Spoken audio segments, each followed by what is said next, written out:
Pela manhã, nós fazemos a reunião do nosso núcleo de pesquisa, nesse horário de 9h30, né, do Núcleo de Educação, História e Ensino de Música. E temos trabalhado, geralmente nós somos 9, 10, no máximo 12 aí participando dessa atividade.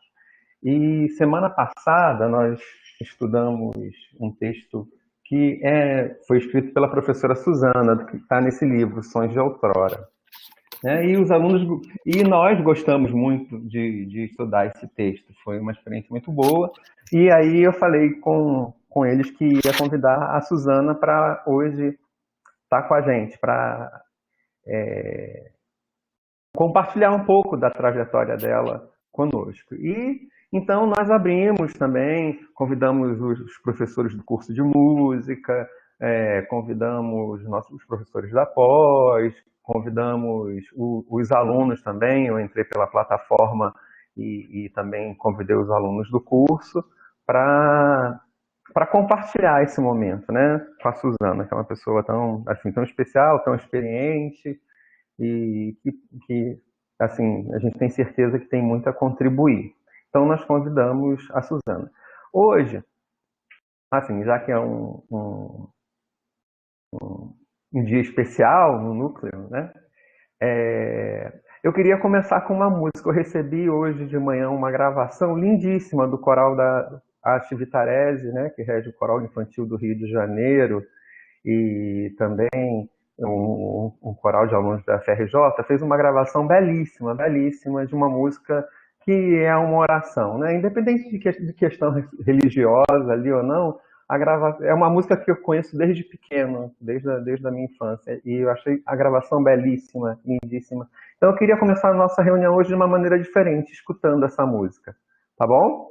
Eu vou colocar a gravação para a gente iniciar então a reunião com esse desejo de união, tá bom?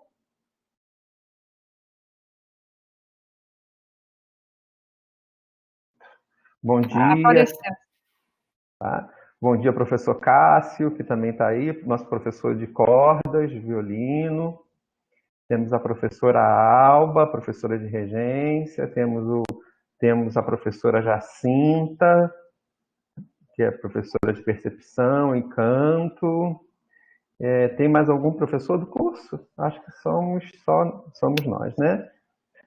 E também vários alunos aí que estão presentes, além dos membros do nosso grupo de pesquisa. Então, nesse momento, eu vou passar a palavra para a professora Suzana. A professora Suzana é professora do Departamento de Música da Escola de Música, Escola de Comunicação e Artes da USP, né? Já orientou muitas teses e dissertações de mestrado, orientou o pós-doutorado da Jane Borges, que também está nesse livro, tem nos dois, né? Tanto no Ecos e Memórias, como no Sons de Outrora, tem capítulo tanto da Jane quanto da Suzana. Eu conheci a Suzana, eu fui ver, foi no Congresso de Cuiabá, do Congresso Brasileiro de História da Educação, em Cuiabá. Eu fui conferir que ano foi em 2013. Foi um mês antes de eu ir para a Espanha, para o Sanduíche, né, que eu conheci a Suzana, e desde então eu, Suzana, Inês, né, a gente vem se encontrando, reunindo, e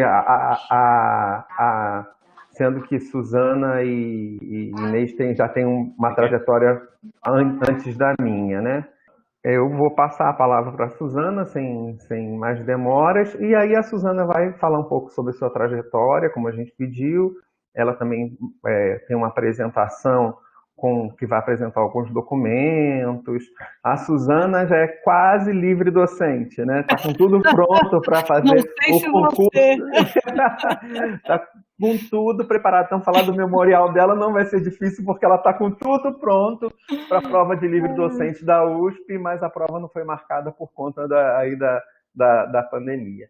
Então, agradeço muito a presença dos colegas professores, agradeço também muito aos os nossos é, alunos também, e já temos o professor Marco Antônio também, é da USP A também, né? USP, sim, sim. Sim, é o marido da Já vou Suzana. falar. Então tá, eu deixo você apresentá-lo, Tá bom. Ah, Agradeço desde já muito a Suzana e passo a palavra para ela então, para esse momento aí da gente fazer essa troca, compartilhar aí as experiências. Tá bom? Muito obrigado, Suzana. obrigada, Ednardo. Nossa, eu estou muito contente de estar falando com vocês. Eu acompanho o trabalho de vocês, né? Hoje com as redes, com o Facebook. Admiro demais o trabalho aí que o Ednardo está fazendo, os outros colegas também. E já me emocionou porque você colocou um vídeo da Zezé Chevitarese, que a gente já convidou também para a USP, que tem um trânsito, e eu trabalho com a área coral, né? Então, esse momento está sendo assim muito desafiador para a área coral. E vocês veem que mesmo a atividade que é pensada, né, como bom, aquilo que é de reunião de pessoas, né, a primeira coisa a parar, inclusive nessa situação da doença, mas as pessoas encontram maneiras de continuar, né? Então eu acho isso assim um exemplo forte que o canto coral é exemplo de outras formas musicais, também vários grupos instrumentais, música popular, achando esse jeito, né, de uma outra maneira de fazer música para continuar nossa prática. Bom, Ednardo me convidou, eu não sabia muito bem por onde começar, né? E aí eu preparei essa documentação um pouquinho, né? Alguns exemplos para ajudar a gente a conversar, mas antes eu queria me apresentar um pouco, né? Falar um pouco, já que a história é a trajetória de pesquisa, falar o que eu tenho feito e o que é essa minha situação lá na USP, né? Então, eu estudei na USP e hoje sou professora desde 2004, sou professora. Eu coordeno um grupo de pesquisa, que é um grupo de estudos e pesquisas multidisciplinares nas artes do canto. Então, reúne atividade de canto solista, canto coral, voz, professores de canto, alunos, tal. Geralmente os alunos, né, desde a iniciação científica até o pós-doutorado. Além disso, a gente tem um laboratório coral, que é uma parte prática, mas que também envolve muita pesquisa, e um pouco menos de pesquisa histórica, mais pesquisas de prática, né? E também eu oriento na pós-graduação, mestrado, doutorado e dou aulas na graduação de repertório coral e práticas corais, né?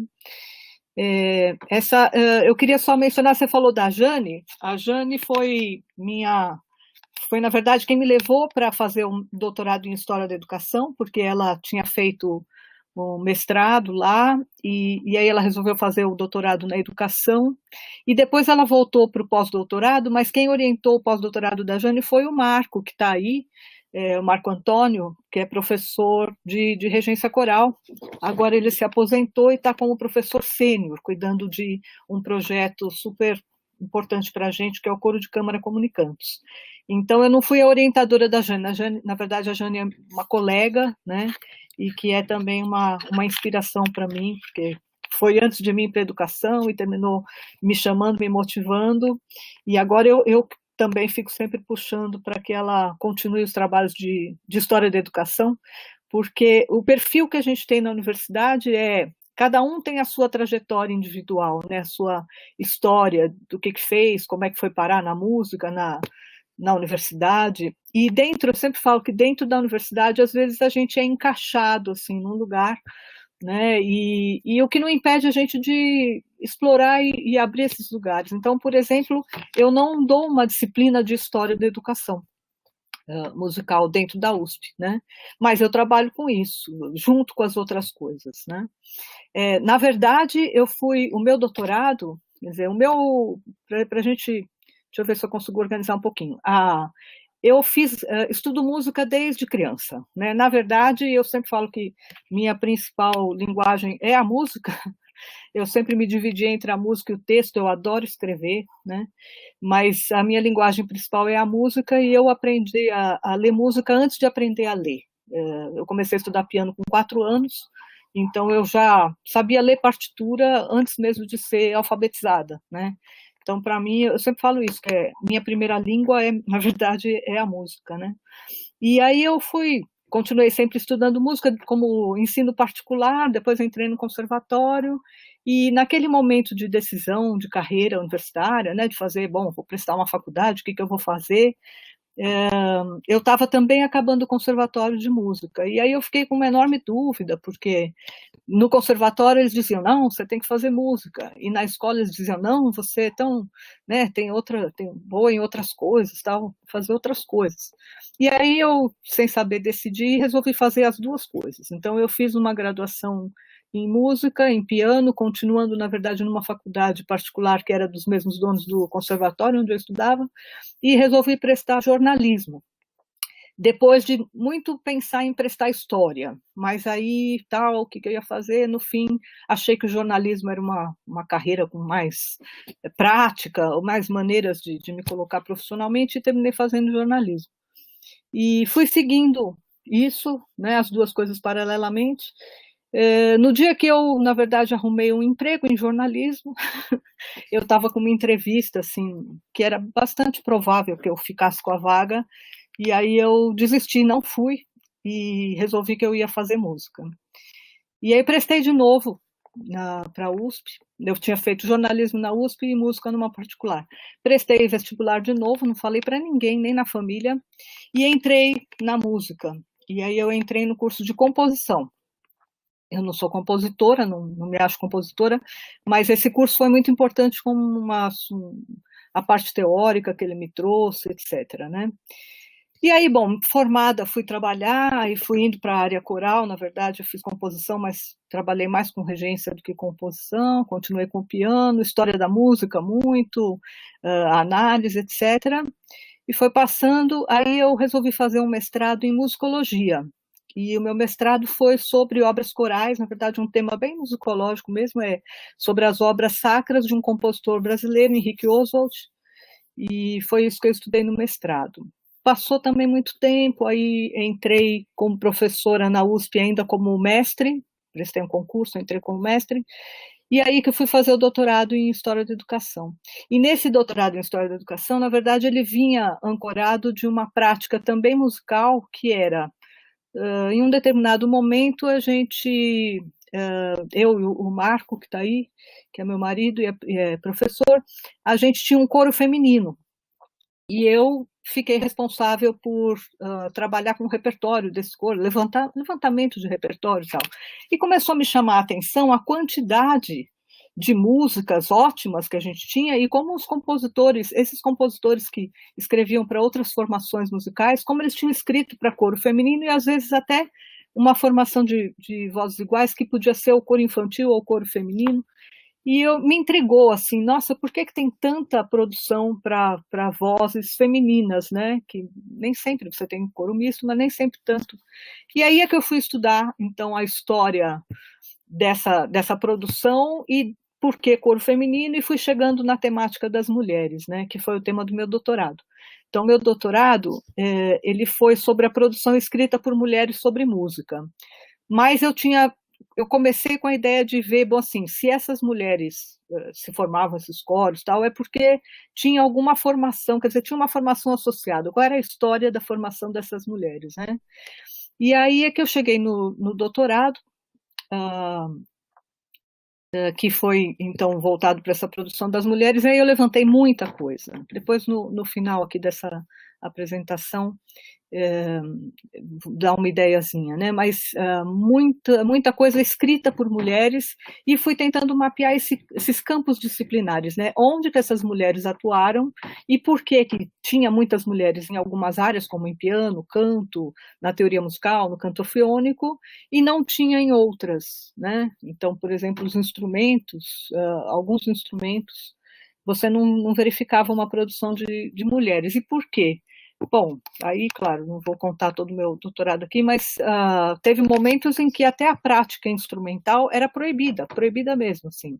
No Instituto Nacional de Música, os cursos de instrumento eram cursos noturnos e as mulheres não podiam frequentar.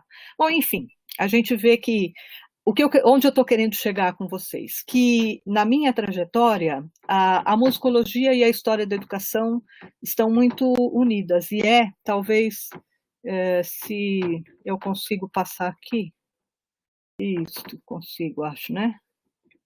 Foi o slide 2? Foi, isso.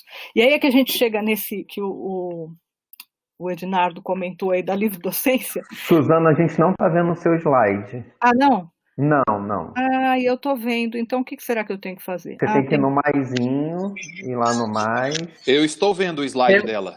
Eu estou vendo também. Ah, é? Eu que não tô. Eu que não tô, então. Tá ali falando da livre docência, né? Isso. É isso que vocês estão vendo? Sim, as imagens estão aparecendo pra gente. Tá. Tá. Agora apareceu, agora apareceu. Então tá. Era problema meu aqui. Tá ótimo. Então, eu coloquei assim, começando desse último trabalho que eu fiz, que é a livre docência, porque realmente ficou uma situação, eu brinco com todo mundo que antes de ter aqui em São Paulo, pelo menos a gente está, né, com uma como é que chama, uma quarentena, né, quer dizer, uma recomendação da gente não sair, as aulas passaram para esse modo não presencial, etc. Mas antes disso eu tinha passado 2 meses em quarentena, finalizando o trabalho da livre docência, assim, feliz da vida de que agora eu ia dar aula, de que agora eu ia para a rua, né, porque foi direto, fim de semana, direto escrevendo. E aí o trabalho foi suspenso porque os concursos estão suspensos, né?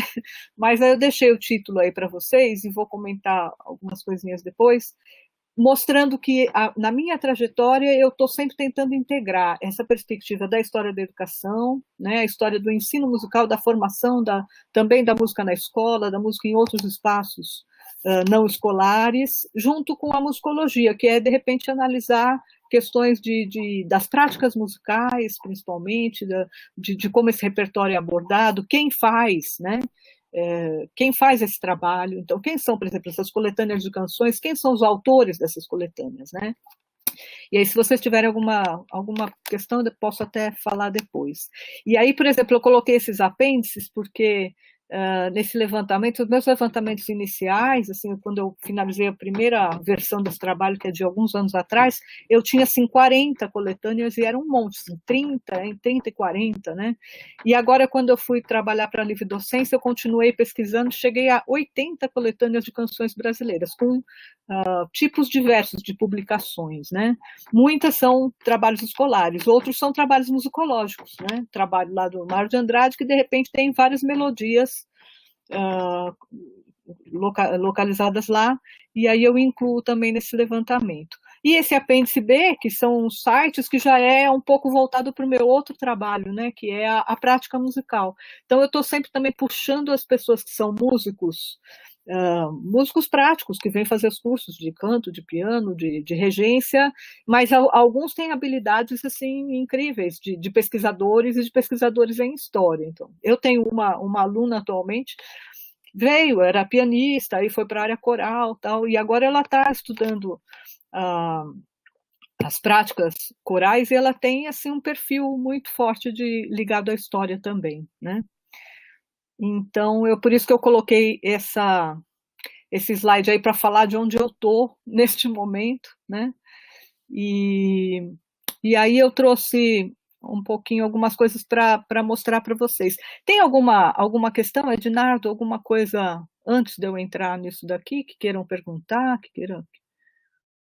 Eu pensei da gente fazer as perguntas no final, mas se alguém já quiser fazer alguma pergunta, você que manda. Não, só... Uma colocação, professora, antes de vocês seguirem. Sim. Pedir para que quem quer o certificado, por favor, deixe o nome aqui no chat, o nome completo, que a gente está providenciando isso, só que a gente precisa dos nomes completos. Obrigada. Isso. Além de deixar o nome, gente, deixa o e-mail também, porque com o e-mail a gente pode mandar para vocês aí o certificado, tá certo? Então, tá bom. Bom, então, um pouco, assim, eu sempre cito alguns autores que falam que aquilo que a gente escreve, né, a gente sempre escreve de algum lugar. E esse lugar não é só assim, a instituição, né, a universidade, onde nós todos estamos, né, essa instituição de ensino, mas também é o lugar de que disciplina você fala, o que você estudou, o que você é responsável, né? Esses interesses, eles vão se mesclando, coisas que a gente vai pesquisando e também a nossa própria vida, a nossa própria condição. Mesmo isso, né? Quer dizer, claro que eu fui me interessando pela história das mulheres, porque eu tinha uma trajetória também, né? Assim, minha família me pôs para estudar piano quando era criança, aí fui para um conservatório, essa coisa do piano teve alguns altos e baixos na minha vida, teve hora que eu quis desistir, aí depois continua, né? Então você vê, por exemplo, a maior parte das mulheres que eu estudei, elas partiram do piano, né? Muitas elas foram lá, bom, põe para estudar piano, porque é uma coisa boa, né? Para ocupar o tempo das meninas, uma atividade assim sadia, tal, e daí elas foram para outros lugares, né? Então eu acho isso uma coisa muito interessante que liga com uma outra ideia que é da própria trajetória profissional e da própria biografia, né? É um tema que eu também me interesso, eu tenho até uma disciplina na pós que é sobre biografia e autobiografia na pesquisa em música. Bom, então o que eu trouxe aqui para vocês é assim, só porque eu acho, eu não gosto de ficar só falando, né? Então eu falei, deixa eu mostrar algumas coisas interessantes. Esse é um dos livros que tem me acompanhado. Esse livro que eu estou mostrando aí na tela, ele foi publicado em 1916. E ele já estava pronto em 1911. Parece que atrasou um pouco a edição por conta da guerra, da Primeira Guerra, né? E esse livro já fez parte do meu doutorado e agora eu retomei na livre docência, dando muito mais ênfase. E eu tenho a cópia dele aqui, ó. E é também uma coisa dessas circunstâncias, né? Por que eu tenho isso daqui? Porque é um livro publicado em 1916, né? Esse há tempos atrás, tinha um costume aqui em São Paulo, as pessoas que eram músicos, mas que não tinham famílias de músicos que fossem ficar com o material, quando eles morriam, eles avisavam a comunidade assim, de músicos, né? E falavam, tem uns materiais aqui, a viúva está vendendo, às vezes dando, né? E se alguém se interessar, tal. E esse... Oi. É comigo? Não. Esse livro pertenceu ao maestro Casabona, que foi um regente e compositor italiano radicado em São Paulo. Então, essas coisas, né, de como tem histórias, né?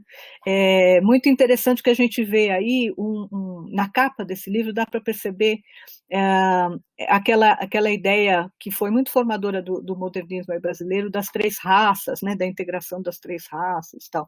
Claro que desiguais, né, a gente percebe aí, e também a capa é muito bonita, né, e fazia parte da livraria Francisco Alves, que eram livros para prática escolar, estava crescendo nesse momento no Brasil, como alguns de vocês devem ter estudado, né, a escolarização das crianças depois da República, né, na Primeira República, mas esse livro ele não é colocado como um livro escolar, tá? Ele é mais voltado à prática em casa. Então é um livro que inclusive tem textos interessantíssimos dessa autora, que é a compiladora de materiais, né, que ela se dirige às crianças, se dirige aos pais e se dirige aos educadores. Então, esse uso misto, né, das publicações. Vamos ver aqui, carregando mais um slide. Para mim, demora um pouquinho para carregar, não sei. Estão vendo a imagem? Sim. Sim, sim. Isso. Na minha pesquisa, eu tenho me concentrado muito na cultura escrita, né? Tem várias outras coisas em músicas que a gente poderia se concentrar, mas é um pouco da minha história, até isso que eu falei para vocês, que eu gosto de escrever, sempre fui ligada muito em texto, né?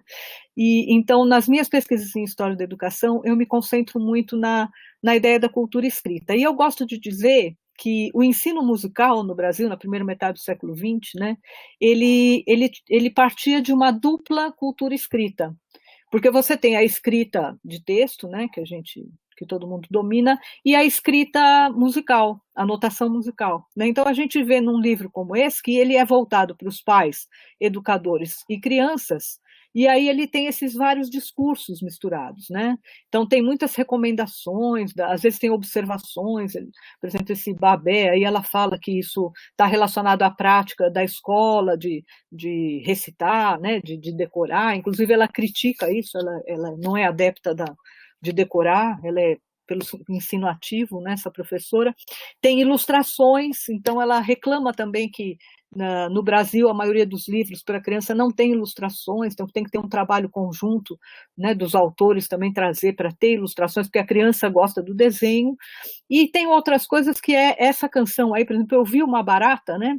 Eu conheci uma outra versão melódica, não sei de vocês aí, né? Mas não importa, o importa é que essa ideia tem várias músicas, né? Com barata, etc. E eu também trabalhei com um livro de uma outra educadora alemã que ela comenta muito isso, os insetos, as baratas, ela se apavora com isso, uma alemã que esteve no Brasil. E aí a gente vê que traços do cotidiano vão parar nos livros, né? Que terminam tendo uso escolar e uso de formação musical, como essa história de que tinha muita barata em tudo quanto é lugar, né? E tanto que rendeu uma canção. Então, só um pouquinho para comentar como cada material ele tem tantas possibilidades de exploração, né, que é uma coisa bastante rica.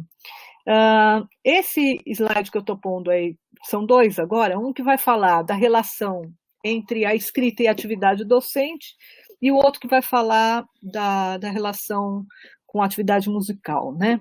Mas aqui, em todas essas coisas que eu pesquisei, e eu sempre concentrei minhas pesquisas mais, assim, o livro docência está indo até o final dos anos 50, né? E aqui também, quer dizer, estava nesse período do século XX, as 5 primeiras décadas do século XX, né? E a gente vê um crescendo de atuação de professoras, mulheres, né? E a escrita faz parte da atividade de professora. Você tem que escrever relatório, você tem que escrever material para o curso, você tem que justificar seus projetos, né? E, eventualmente, você tem que escrever um livro da sua especialidade, né? A música como dupla cultura escrita, né? E esses temas, então, a gente vê aparecerem no contexto de educação musical, e a gente vê que mesmo na escola, até se vocês leram o capítulo dos Sons de Outrora, né? Qual foi a minha preocupação naquele capítulo?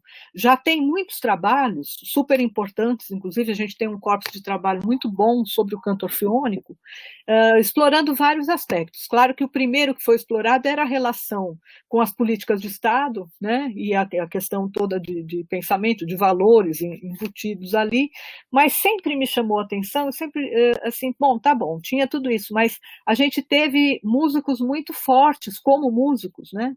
Músicos muito importantes trabalhando no canto orfeônico. Então, se fosse só o civismo e só um trabalho de inculcação de valores patrióticos, etc., será que isso teria segurado essas pessoas dentro da atividade, né? Já que um músico gosta mesmo de fazer música. Então, foi com essa ideia que eu fui pesquisar esses objetivos musicais. E eu encontrei muita coisa, né? E achei que era uma parte assim, menos explorada, que eu acho que devia ser mais explorada. Fica aí, inclusive, a ideia, porque eu acho que tem muito mais temas do que eu consegui colocar nesse capítulo, né? Mas a minha ideia foi essa, tá? Trabalhar a partir de tudo isso que eu fui levantando, nessa preocupação estética mesmo, preocupação artística, preocupação musical desses autores, né? E a gente vê que a maior parte do material que eu consegui localizar, ele é um material de cancioneiros, né? Cancioneiros inários, então, um material mesmo para atividade prática, né? E, bom, já falei do resto aqui, então vou seguir, porque eu sempre vejo essas coisas um pouco espelhadas. Por um lado, a atividade docente, o aparato escolar, a instituição, as leis, né? E, por outro lado, essa atividade artística. Então, as mesmas professoras, às vezes, que eu encontrava, né, dentro desse ambiente, como autora de livro didático, etc., mas ela tinha também uma outra atividade, que não é diferente de hoje, né? Todos nós aqui, está dando aula de um instrumento na universidade e também atua como instrumentista no campo musical, né? E aí, todos esses temas que estão aí nesse slide, eu encontrei. Inclusive o fato de que a apresentação artística é parte do processo de aprendizagem. Tá? Então, eu acho que isso é uma coisa interessante. Né? Sobre as comemorações do canto orfeônico, eu vou falar um pouquinho mais para frente. Tá? Mas a música na escola ela nunca ficou restrita só à sala de aula. Isso foi uma coisa interessante que eu encontrei. Ela, na verdade, ela sempre estava voltada para uma apresentação pública e, na verdade, fazia a ponte entre a escola e a comunidade familiar da cidade, etc., com essas exposições.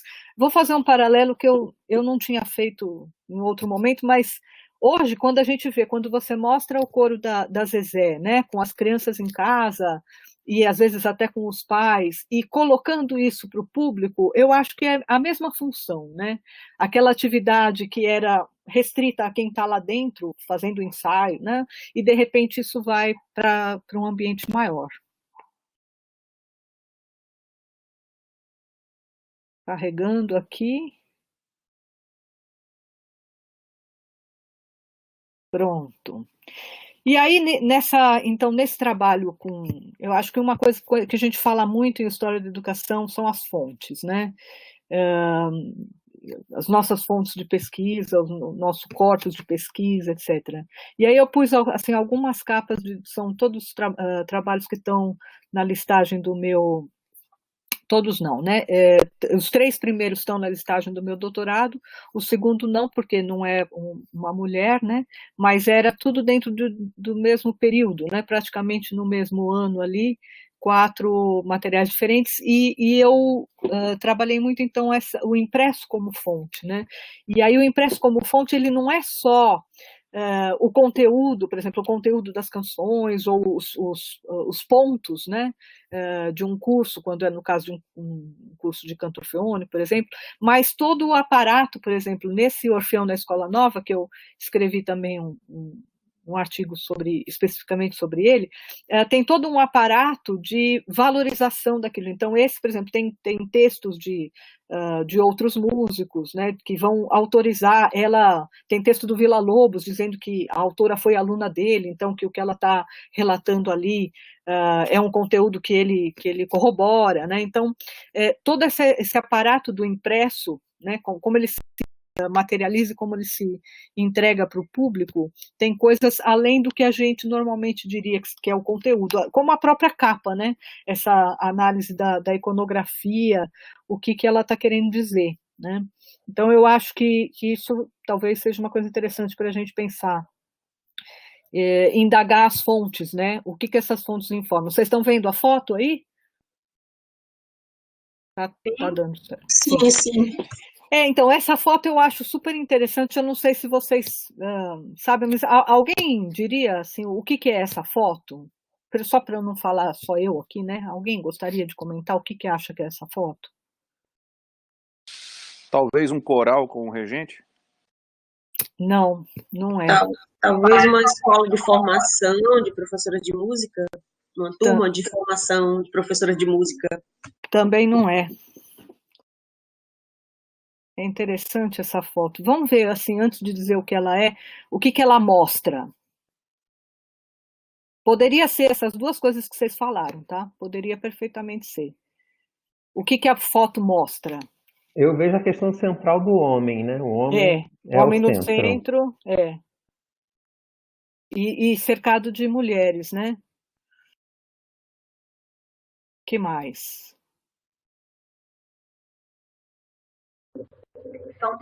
As mulheres são todas novas.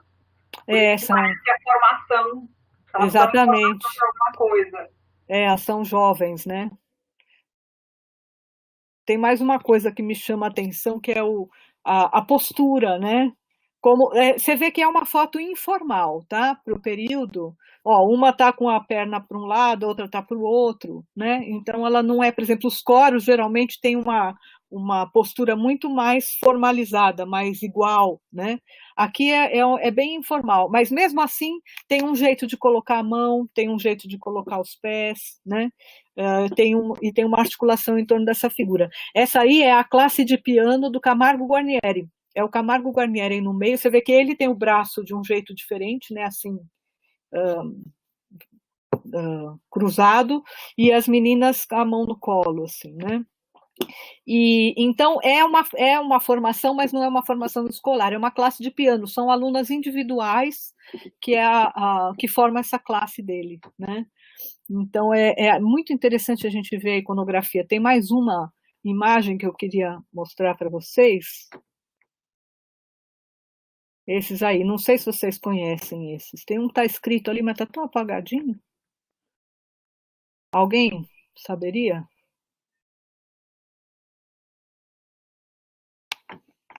Ninguém? Bom, esses aí são dois professores de canto orfeônico do começo, bem do começo, né, que tiveram uma trajetória longa. É o João Gomes Júnior, do lado direito, e João Batista Julião, do lado esquerdo, tá?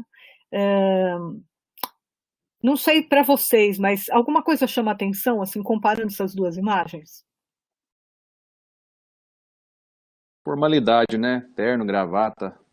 Sim.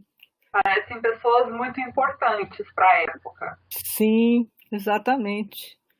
Elas têm o professor de música, né, no começo do século XX, ele era uma autoridade muito importante, inclusive dentro do aparato escolar, né? E eles também eram músicos práticos, né? Assim, além de ser regentes, tal, às vezes compositores, às vezes pianistas, né? Tinha uma formação técnica musical e iam parar na escola e eles elaboraram programas, tem manuais de ensino de música e tem também os cancioneiros, né? Então é isso mesmo, pelas fotos a gente já vê que eles têm uma posição dentro da sociedade e dentro do aparato escolar. Na verdade, a escola tinha uma enorme posição de destaque, né? Tanto que os prédios escolares eram monumentos da República, né? Então, e agora o que me chama a atenção também é que, tirando as feições, que são diferentes, é a mesma foto, né? Vocês reparam que é o mesmo ângulo, a mesma inclinação da cabeça, o olhar penetrante, é impressionante como é a mesma foto, e não foi provavelmente o mesmo fotógrafo que fez, quer dizer, é mesmo uma maneira de passar essa posição de autoridade e de respeito que era atribuída a esses professores, né? E aqui eu vou pôr umas outras imagens, essa que vem agora eu trabalhei no meu doutorado, a anterior não, né? Essa daí eu trabalhei no meu doutorado. Então, ali a gente tinha, de qualquer jeito, duas imagens atribuídas à figura masculina, né, esses professores que foram fundadores e muito importantes. O João Batista Julião é um paulista que é exato contemporâneo do Villa-Lobos, e eles disputaram muito, inclusive, porque o Julião tinha um curso de canto orfeônico antes do Villa-Lobos oficializar o dele, que depois terminou sendo obrigatório, né, e tem um episódio que ele foi obrigado a fazer o curso do Villa-Lobos já sendo professor, é uma coisa bem interessante na nossa história.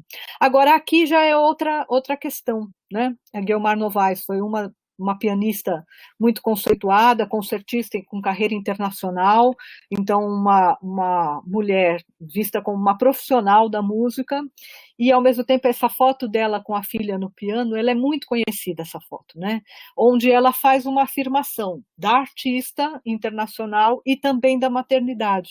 Então, já uma visão do feminino bem diferente, né? E outra coisa, reparem que tem 3 fotos dela individuais, e em todas é o mesmo olhar, assim, um olhar de devaneio quase, né? Um olhar que não fixa a câmera, né? Um olhar para outro lugar, que faz parte também dessa iconografia dos artistas, né? Como um pouco sonhadora, um pouco...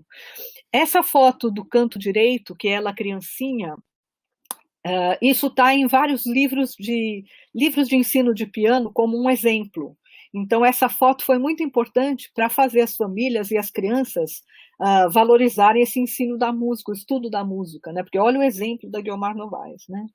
Então, são coisas bem interessantes que estão inscritas num tipo de fonte que às vezes a gente até passa reto, porque não é assim, um documento, né? Não é uma legislação, uma coisa, mas faz parte da história da educação. Dessa aqui eu nem preciso falar muito, porque são as concentrações orfeônicas do Villa-Lobos. Esse é material de uma revista, tá? Então, aí já é a ideia da massa e do líder, né? Que a gente já...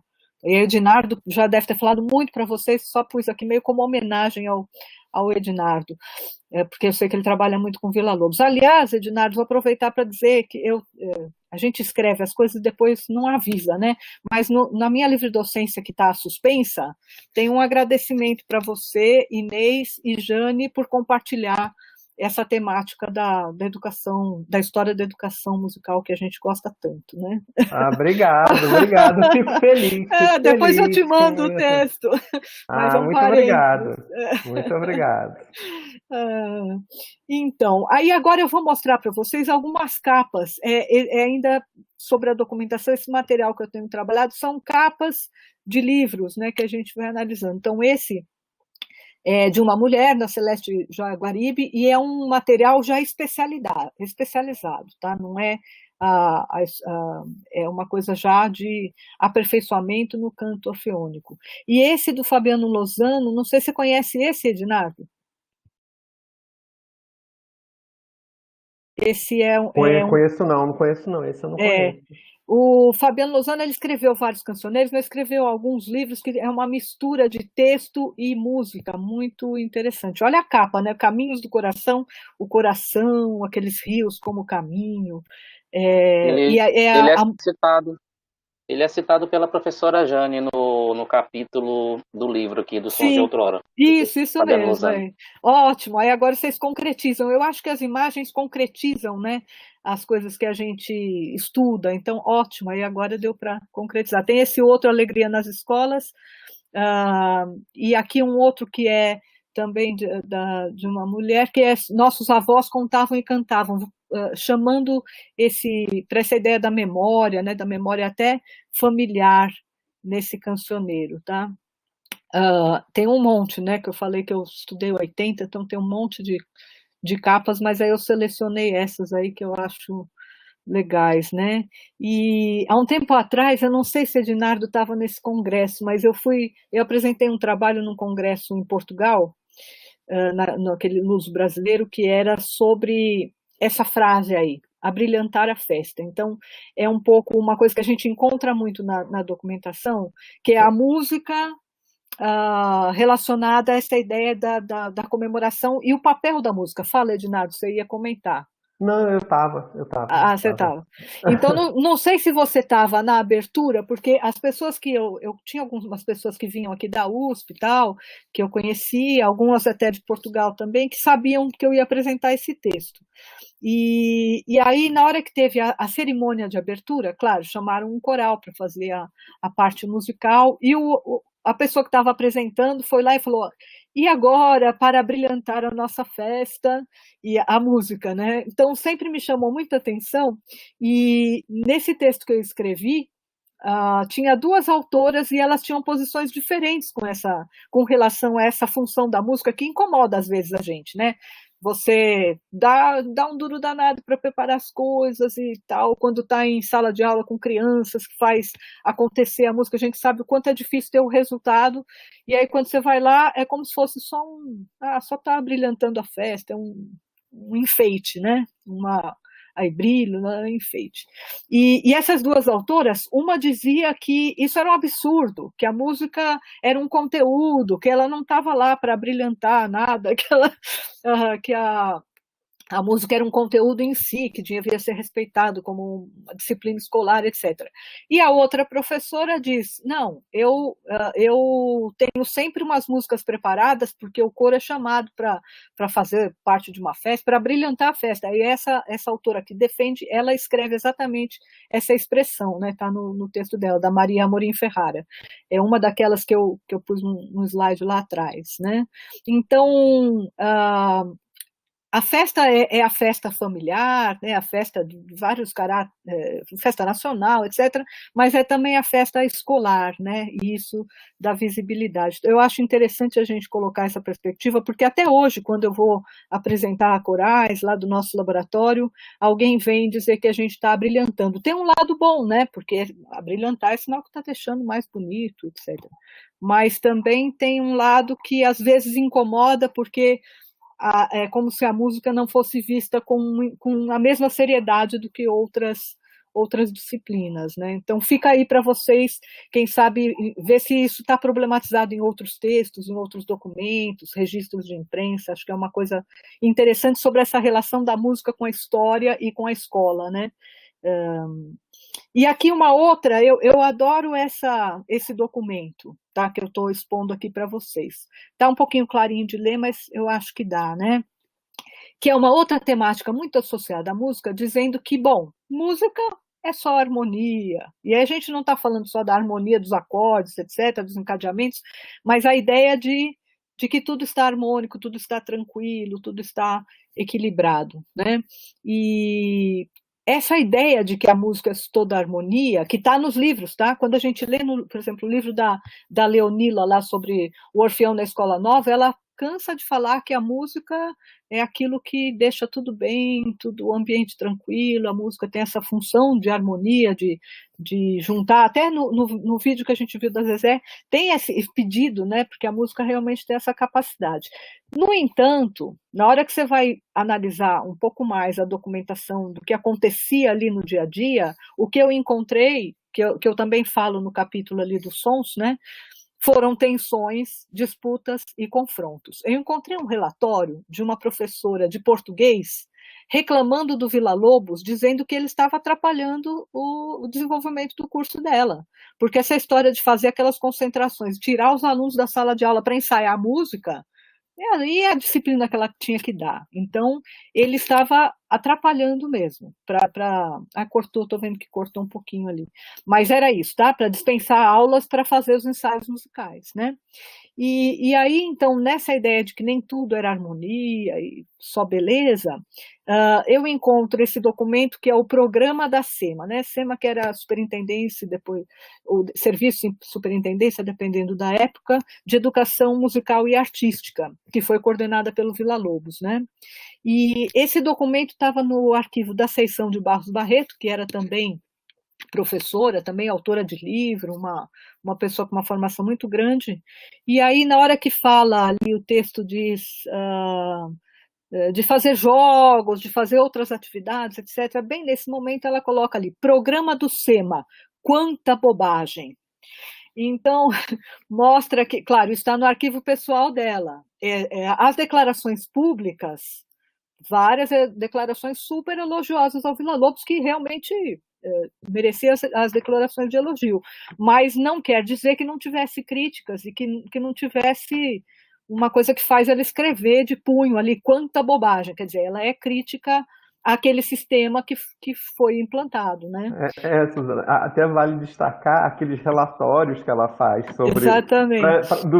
Para entrar nos livros, né? Nos livros os pareceres, né? É muito interessante aquilo. Ela vai lá e fala, isso daqui, não, a canção é ótima, tem uma criatividade muito importante, mas é grave demais, as crianças não podem cantar isso, então é como... E é interessante também a gente ver essa alternância de posições. Então, olha só, isso é da República, né?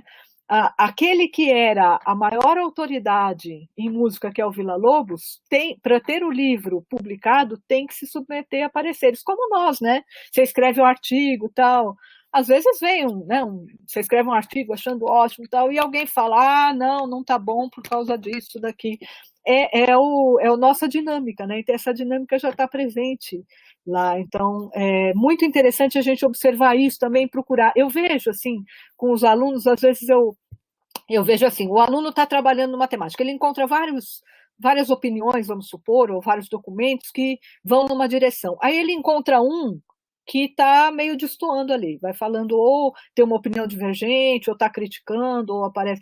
E aí, às vezes, o aluno quer acomodar as coisas ou vai querer descartar aquela opinião divergente, ou vai querer dar uma Eu falei, não, se você encontrou o conflito, se você encontrou a disputa, não é seu problema é mostrar isso, né, como pesquisador, você tem que colocar, e aí o leitor vai fazer a sua própria interpretação, mas é sua função colocar o documento com tudo que ele diz, né? Acho que é uma das coisas que a gente se depara no dia a dia, né? Como é que a gente faz quando, nossa, agora encontrei uma coisa que eu não previa ou que é totalmente diferente, o que eu faço? Eu coloco lá, né? É a nossa função. Então, eu gosto muito desse documento, por isso que eu trouxe para vocês. Não porque critica uma figura, porque mostra que não é tão fácil, inclusive, trabalhar as questões históricas, né? Porque tem muita coisa que não pode vir a público, né? Por uma questão de, claro,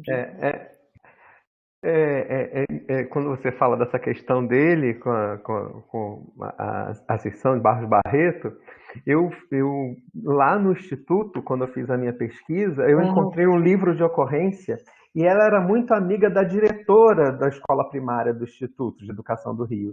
Então, a diretora detona o Villa-Lobos, levou todos os professores para cantar, levaram os alunos, e não tem aula, tal. E aí, na questão da letra, aparece também ela fazendo crítica à questão da letra, e depois que o Villa-Lobos sai do Instituto, a sessão vai ter muito mais espaço e vai tornar a questão muito mais voltada para dentro da escola mesmo, né? E ela tinha uma preocupação com a questão estética do canto também muito grande. Ela que defende que assim não tem que abrilhantar a festa, não, tem que né, trabalhar como conteúdo. Mas, por outro lado, ela achava que a música só ia ter lugar na escola se ela se unisse para trabalhar os outros conteúdos, de história, de português, tinha que ter uma função de integração, né? Sim, inclusive ela faz ela usa como referência no Coro Orfeão um livro dessa diretora que era professora de alfabetização. Sim, de alfabetização. E acontece o inverso também. Essa professora alfabetizadora, que era diretora da escola primária, também cita a Seixas. Sim.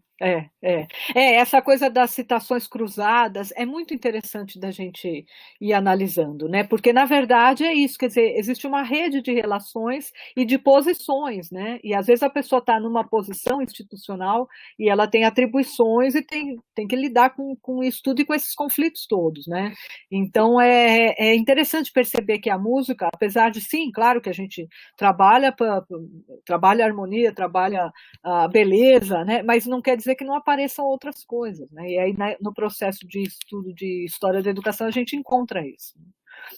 Bom, aqui é mais ou menos um resumo, mais para comentar com vocês que cada um desses tipos, né, de documentação, de bibliografia e tal, ele exige uma atitude da gente, né, um tipo de preparação, etc. Por exemplo, essa questão dos arquivos organizados ou os arquivos pessoais não organizados com os quais a gente tem contato. Eu, na minha pesquisa, se não tivesse tido contato com esses arquivos pessoais sem tratamento, ia estar faltando um monte de coisas que eu pude colocar lá. Então, essa já é talvez uma discussão um pouco mais assim da metodológica, né, dos próprios professores orientadores.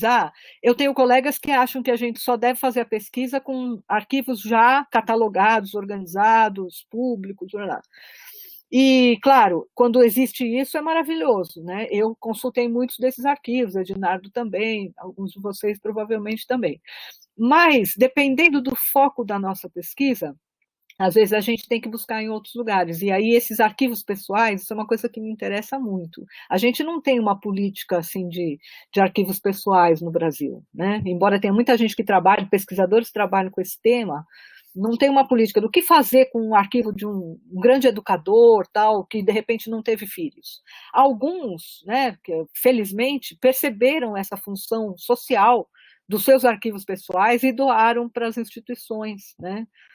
E outros, de repente, também depende muito de como é que é a sua vida, e inclusive como é que você morre, né? E de repente não tiveram oportunidade de fazer isso. E alguns as instituições não querem, né? Porque tratamento arquivístico é uma coisa diferente de uma biblioteca, né? Então, é um tema que eu acho que vale a pena assim, aprofundar. Fica aí como uma ideia, né? A imprensa periódica é outra coisa, que eu tenho começado a trabalhar, quer dizer, eu sou formada em jornalismo, né? Então gosto muito desse tema, e a gente, no jornalismo, a gente estuda que a imprensa periódica, primeiro que ela é uma empresa, né, na nossa república aqui, ela é uma empresa mesmo, uma atividade para ser lucrativa, geralmente, né? Claro, você tem a imprensa também de organizações, etc., mas geralmente é isso. E ela é um palco político. Bom, não precisamos nem dizer nada que a discussão sobre imprensa no Brasil hoje, por exemplo, se ela é um palco político, com certeza, e sim, ela reflete posições tanto dos donos, né, desses veículos, como dos agentes que estão trabalhando nele, desde o diretor de redação até o repórter, o redator, né? Mas é um material muito multifacetado, e aí é muito interessante a gente perceber que existem gêneros jornalísticos, e aí que o que chega na imprensa, ele passa por diversos crivos e tem uma função. Mesmo com isso tudo, tem informações muito interessantes que a gente pode recolher da história a partir da imprensa periódica, e claro, dependendo do período que você está estudando, né? Então, por exemplo, no começo, assim, nos primeiros anos da República, você tem jornais dos vários espectros políticos, e um sempre criticando o outro, e com isso é que você consegue, às vezes, tirar pelo menos quais eram os temas em discussão, os temas em debates, o posicionamento desses atores, né, dentro do plano histórico. Então, acho que é sempre uma coisa para a gente ter em mente que às vezes a gente consegue fazer uma pesquisa que tem só um tipo de fonte, né, de bibliografia, de documentação, mas muitas vezes a gente tem que lidar com essa diversidade, e aí a maneira da gente olhar para isso também é diferente, né? Olha, aqui só para fechar aquilo que eu disse que lá no começo, né? Esse é do meu doutorado, tá? No doutorado eu encontrei, então, 46 autoras e 100 títulos. E aí os campos, né, em que elas, assim, na verdade, as modalidades de ensino que elas atuaram. O ensino formal está um pouco pequeno aí, tá? Mas a educação formal, que é a música na escola e a formação de professores, depois o ensino especializado, que é esse ensino conservatorial, do piano, do canto, depois a formação técnica, né, cultural, artística, então esses manuais, esse tipo de coisa, e obras de divulgação, que é obras para o grande público, que eu encontrei num número menor, né. Aí só já que eu estava falando dessa documentação, é o resultado disso, né. E aqui também um pouco só para fechar essa questão das mulheres, que é a que eu me dediquei mais, não é que eu só estude o trabalho das mulheres, não, tá? Mas é que, como nisso estava menos estudado, eu achei que valia esse recorte, né?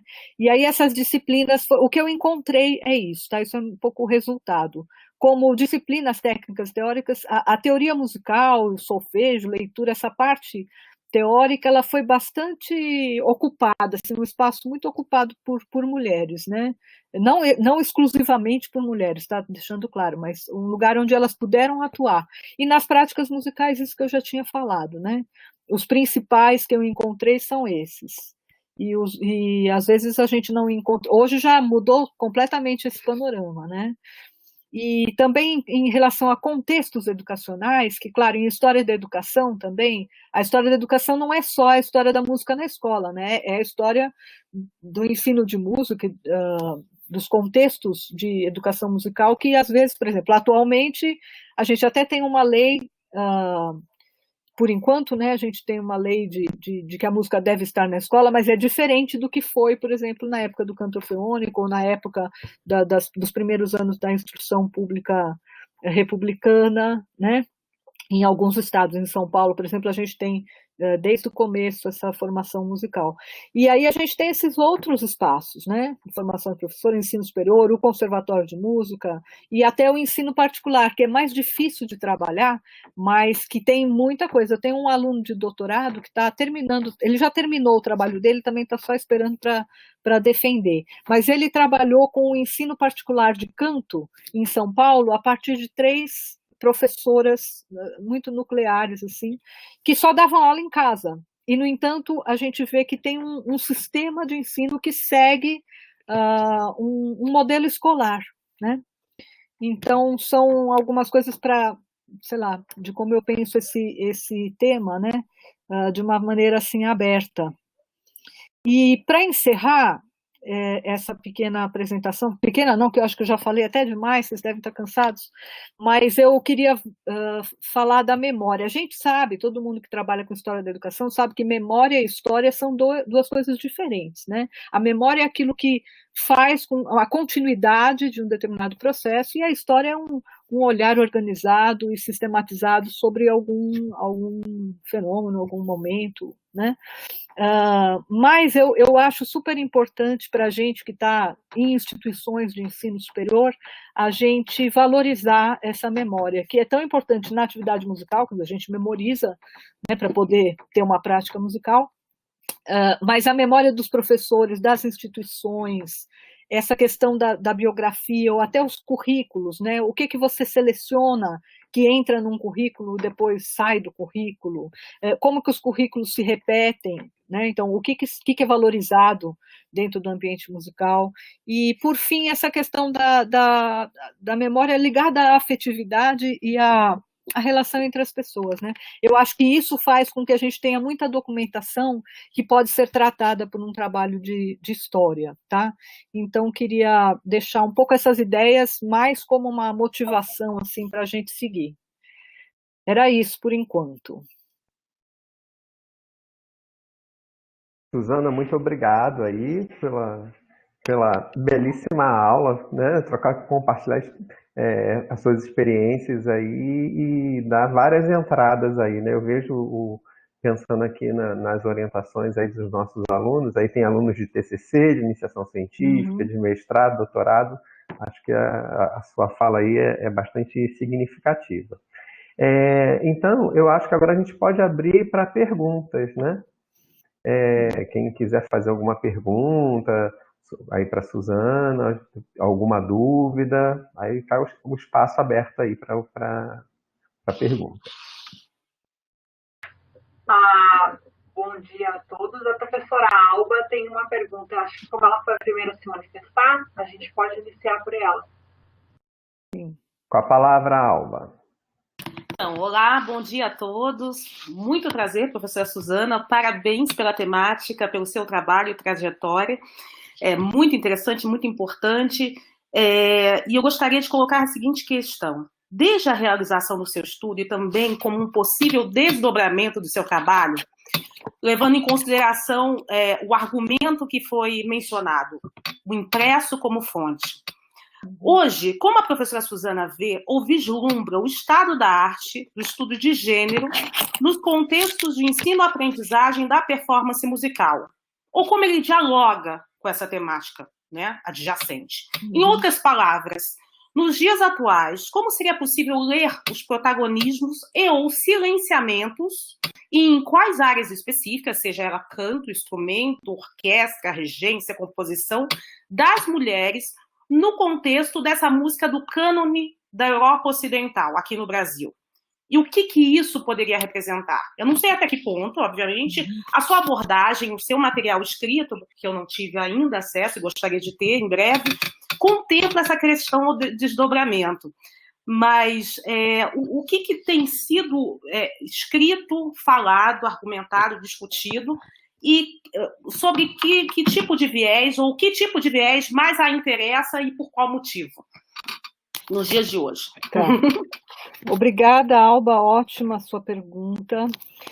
Então, esse contexto de pesquisa que eu apresentei, eu inclusive, quando eu vou justificar os meus limites cronológicos, né, eu digo que eu optei, nesses trabalhos que eu fiz até agora, por abordar a questão da mulher antes dos movimentos feministas, antes da eclosão dos movimentos feministas da década de 60 para frente. Embora é claro que você já tinha a discussão, né, do papel da mulher até do próprio feminismo, mas eu faço isso de maneira anterior. Por quê? Porque esses movimentos, claro que vieram transformar a percepção da mulher na sociedade e uma maneira de se inserir, né? Então, por exemplo, eu notei que algumas das autoras que eu trabalho no começo, assim, do século XX, elas, inclusive, são mulheres que estão publicando, então, num primeiro momento, você fala, nossa, uma autora de livros sobre as sinfonias de Beethoven, né, que é um trabalho que eu estou fazendo agora. Puxa, essa é uma mulher, né, meio revolucionária ali. Aí você vai ver que não, ela é uma mulher do espectro bem conservador, é uma mulher não profissional, ela faz isso como uma parte do estudo para os filhos, é uma monarquista. Então, tinha todo um contexto, né, então, para localizar o que eu pesquisei. É claro que eu não me atenho só a esse período cronológico, e eu estou acompanhando e trabalhando muito nessa questão dos estudos de gênero. E o que eu vejo?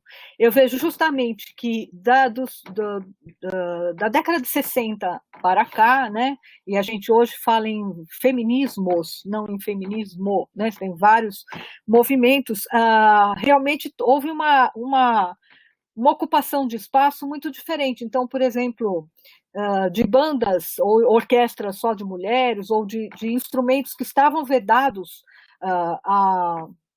ao alcance das mulheres, né? Por exemplo, os instrumentos de sopro, contrabaixo, a regência orquestral, né? Regência orquestral, eu, como aluna, cheguei a ouvir muitas vezes de que não, mulher não pode reger a orquestra porque é fraca. Entendeu? Mulher não tem energia para reger orquestra, né? Então, acho que não é à toa que hoje tem não só mulheres muito fortes aí regendo orquestra, como tem uma afirmação de que, olha, não tem espaço que pode ou que não pode, né? Então, eu acho que essa é uma das questões com relação à prática musical, que é você realmente ir assumindo a prática, né? Ocupando esses lugares e mostrando que não existe isso, né? Agora, sobre o que se escreve sobre isso, eu acho que aí a gente tem um panorama bastante diversificado, né? Vários fundamentos, inclusive autoras, né? A gente tem desde gente que se apoia na Judith Butler, né? Que é uma autora mulher e de um tipo de um feminismo, a Tatiana Carevaro, italiana, quer dizer, tem várias autoras referenciais e várias pesquisadoras e núcleos, né? Por exemplo, na última ANPOM, que é a Associação de Pesquisa e Pós-Graduação em Música, já há mais de uma edição que tem um núcleo de estudos de gênero, né? Então, eu acho que o que tem sido falado é assim, não é unificado e nem é para ser mesmo, né? Eu acho que tem vários estudos, vários núcleos trabalhando com essa temática. Acho que principalmente uma percepção, né, dessa situação como num contexto mais amplo da sociedade. Não sei se respondi. Sim, na verdade não é uma questão fechada, né? Eu agradeço pela resposta, mas ela direciona para vários caminhos. O que eu acho muito interessante no que me chega e também no que eu tenho contato aqui no Brasil são os grupos de estudo, muitos deles com um viés feminista, mas também do que a título de registro de práticas, porque às vezes essas personagens, melhor corrigindo, elas justamente são ligadas à performance de um modo geral, professoras de conservatório, compositoras, maestrinas de orquestras, assim como eu. Então, não são elas que, como uma autobiografia, né, elas registram. E como essas falas são construídas. Isso, e como jornalista, por isso que eu até achei interessante perguntar, assim, porque como isso é construído? Porque não é construído pela narrativa do sujeito, é construído por um outro olhar, que com certeza tem questões políticas, né, para que seja aceito, para que seja lido. E isso é muito interessante, como essas narrativas vão modificando, sendo de um movimento dentro dos feminismos existentes ou não, e os interesses que eles representam historicamente na história da educação musical e na história da cultura, da performance, das artes do espetáculo. Então, eu acho que realmente o seu trabalho vai contribuir muito para os jovens que entram na pesquisa, que entram tanto na educação quanto na educação musical, no viés, no ensino da performance musical, no ensino da aprendizagem, para realmente começar a refletir como esses registros são feitos. Por que a gente veio conhecer só Schumann e não Clara Schumann, mesmo a esposa de Mahler, né? E por que o homem significa o homem no centro? Então ele é sério, né? Ou porque... então é mulher, então deve ser professora de teoria, né? Quando eu falo isso, os protagonismos e os silenciamentos. Porque quem é que conta essa história também, né? Então eu acho muito interessante. Entendo também que não é um trabalho única, exclusivamente de gênero, mas acaba vindo de uma forma adjacente muito, muito forte, muito significativa, que tem uma relevância razoável para o que a gente faz, para a nossa prática. Eu desde já agradeço pela sua fala toda, pela sua palestra, e obrigada pelo espaço para colocar essa dúvida, essa questão.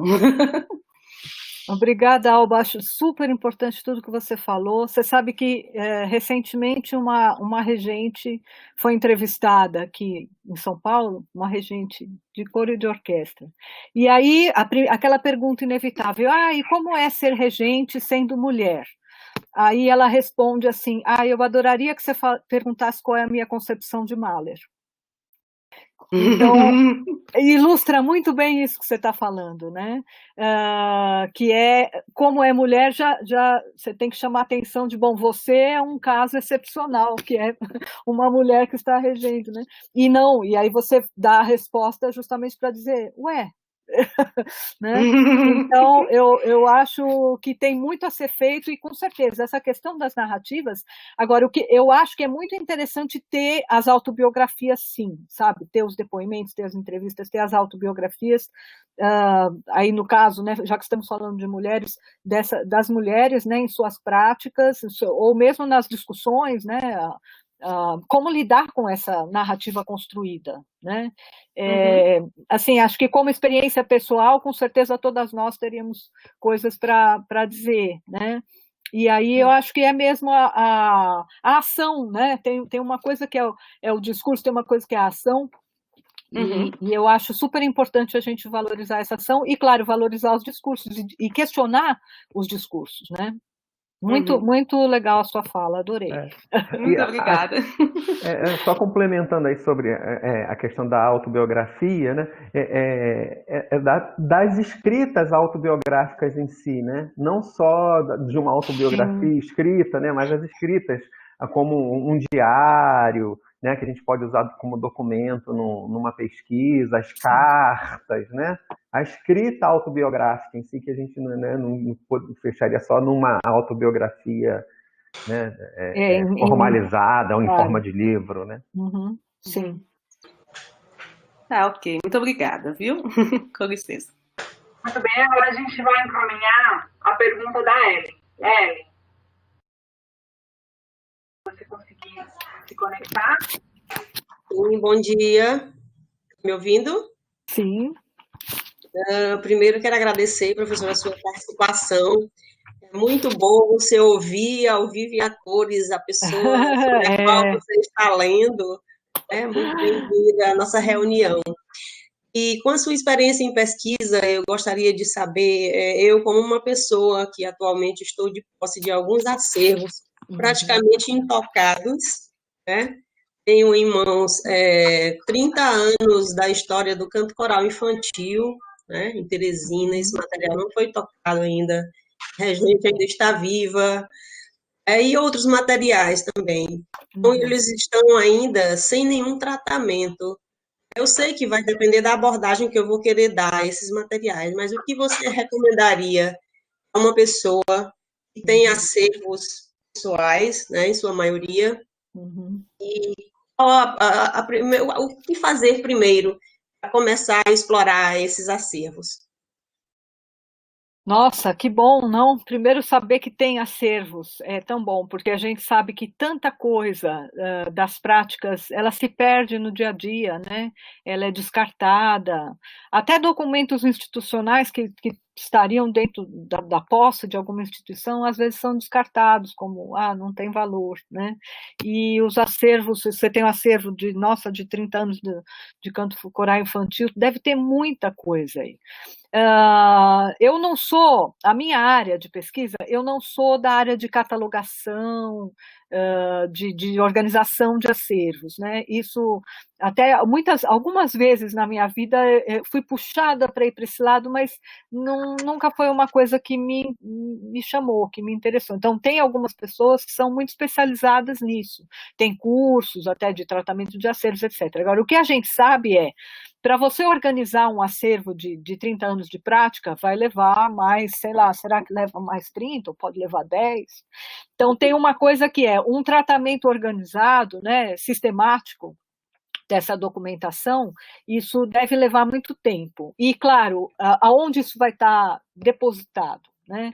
Então, acho que é uma questão para você pensar. Por outro lado, eu não sei direito qual é o seu interesse de pesquisa, etc., mas eu acho, aí eu falo como pesquisadora de história, né, e de musicologia também, tem coisas que, se a gente descobriu que elas existem, se elas ficarem, sei lá, 10 anos paradas porque a gente precisa organizar, será que algumas daquelas informações que estão lá não seriam úteis para a gente agora, né? Então, é possível usar um material não catalogado em pesquisa? Eu defendo que sim, tá? Só que, claro, é um outro tipo de pesquisa, né? Então, talvez você devesse ter um eixo temático.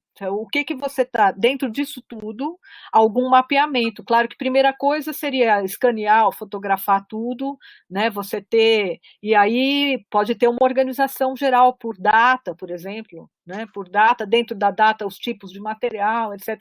Tem alguns exemplos disso, por exemplo, de grandes acervos, né? Por exemplo, tem o acervo da Cleof Persson de Matos, que foi todo digitalizado e tem uma base de dados na internet, poderia te dar uma amostra do que é lidar com uma documentação grande. Mas você tem possibilidade de dividir por tipos de documentos, né? Então, por exemplo, reunir todas as fotografias e aí ordenar por data, né? Uma coisa simples, para você poder trabalhar. E, de repente, dentro disso, você encontrar um tema que já te interessa, que você possa ir mostrando o que esse material te conta, né? E o que você pode, então, refletir a partir dele, e tendo já começado uma pesquisa, eu acho mais fácil você conseguir um projeto de repente, de digitalização, de colocar isso em algum lugar, né? Eu tenho visto muitos projetos, até às vezes de doutorado, tem vários exemplos, assim, doutorados que você está fazendo a sua pesquisa, mas você reuniu uma documentação que não estava em lugar nenhum, e aí o que você faz? Em vez de deixar dentro de um arquivo higienizado, guardado, você põe isso na internet. Está dando um retorno. Você faz uma base de dados com a documentação. Tem um trabalho que foi sobre encontros corais no Rio Grande do Sul, eles fizeram isso. É incrível, porque isso serve para outras pessoas, né? Então, eu sempre penso no que o Sertor fala, que o trabalho do historiador, a validade do trabalho do historiador é a utilidade para outras pessoas. Então, não é só para você escrever lindos textos, mas, assim, isso aqui tem que ser útil para uma comunidade, né? Não sei se eu respondi, se eu te ajudei em alguma coisa. Sim, me ajudou bastante, me ajudou, muito obrigada.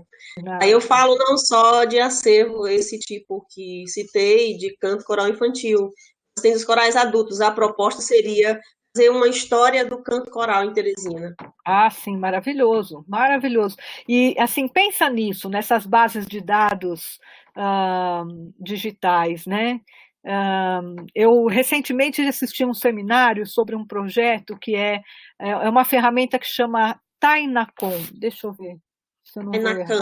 Tainacan, exatamente, que é uma funcionalidade do WordPress, né, que é essa coisa de blogs.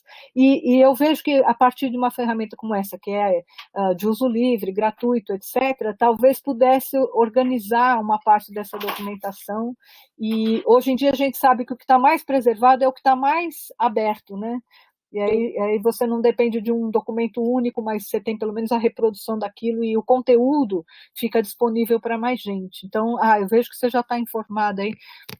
Acho que é um caminho possível, não? Ok. Muito obrigada, professora. Certo, a gente passa agora a pergunta da professora Jacinta. Jacinta, você está conseguindo ter acesso ao áudio, no microfone? Oi? Pronto. Estão me ouvindo? Sim. Me vendo? Bem, muito obrigada pela sua palestra. Eu gostaria de dizer 3 coisas bem rápidas. Uma é que eu defendi tese de doutorado faz agora 2 anos, na Universidade do Minho, e eu fiz uma autoetnografia crítico-analítica. E gostei muito de você falar nas biografias e nas autobiografias, e até o Edinar de falar nisso, como forma válida de produção de conhecimento científico. Mesmo em 2018, aliás, eu comecei doutorado em 2012, eu tive problemas em relação a essa forma de escrita e forma de produção de texto científico, que é das ciências humanas e é a autoetnografia.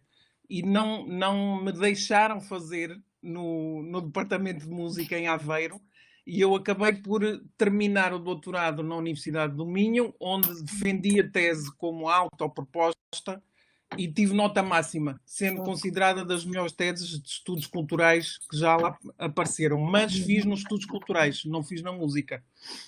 Eu também estudo música desde os 4 anos. A segunda coisa que eu gostava de dizer é que neste momento eu faço parte de um grupo de pesquisa na Universidade de Aveiro, nos estudos culturais, e nós neste momento estamos a traduzir livros na temática de género e performance. Eu gostava de mostrar aqui. Maravilha.